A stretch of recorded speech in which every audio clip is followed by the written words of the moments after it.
মানিকগঞ্জের সাম্প্রতিক ঘটনাকে ঘিরে এবার নতুন করে তোলপাড় শুরু হয়েছে একটি ভিডিও ফুটেজকে কেন্দ্র করে। সেই ভিডিওতে আবুল সরকারের স্ত্রী আলেয়া বেগম সরাসরি বলেছিলেন, বাংলাদেশ থেকে তৌহিদি জনতা নামটাই মুছে ফেলা উচিত। আর এতেই ছড়িয়ে পড়েছে তীব্র রাজনৈতিক উত্তাপ। ঘিওর এলাকায় বাউল শিল্পী আবুল সরকারকে ঘিরে যে ধর্মীয় উত্তেজনা ও হামলার ঘটনা ঘটেছিল তা এখনো মানুষের মনে তাজা। ওই ঘটনার মাঝেই আলেয়া বেগম প্রকাশ্যে এই মন্তব্য করেন।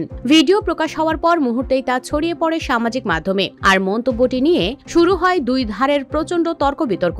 অনেকেই বলছেন, হামলার শিকার হওয়া পরিবারের সদস্য হিসেবে আলেয়া বেগম ক্ষোভ থেকে এমন মন্তব্য করেছেন। তার ভাষায়, এই নামে মানুষকে উস্কে দেওয়া হয়, ঘৃণা ছড়ানো হয়, আমার স্বামীর মতো শিল্পীদের টার্গেট করা হয়, এই নাম থাকা উচিত না। অন্যদিকে সমালোচকদের দাবি, একটি ধর্মীয় পরিচয়যুক্ত শব্দ নিয়ে মুছে ফেলার মতো মন্তব্য পরিস্থিতিকে আরো সংবেদনশীল করে তুলতে পারে। রাজনৈতিক মহল বলছে, এই ধরনের মন্তব্য সহজেই রাজনৈতিক হাতিয়ার হয়ে উঠতে পারে, বিশেষ করে যখন ঘটনাটি ধর্মীয় উত্তেজনার সঙ্গে জড়িত।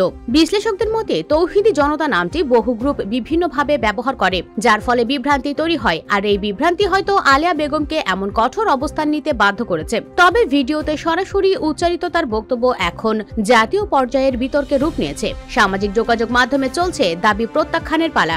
একদল বলছে তিনি সত্য বলেছেন, আরেক দল মনে করছে এমন বক্তব্য অযথা পরিস্থিতি উত্তপ্ত করতে পারে।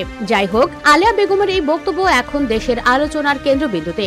আরো দ্রুত রাজনৈতিক আপডেট পেতে আমাদের চ্যানেলটি সাবস্ক্রাইব করুন এবং বেল আইকন চাপতে ভুলবেন না।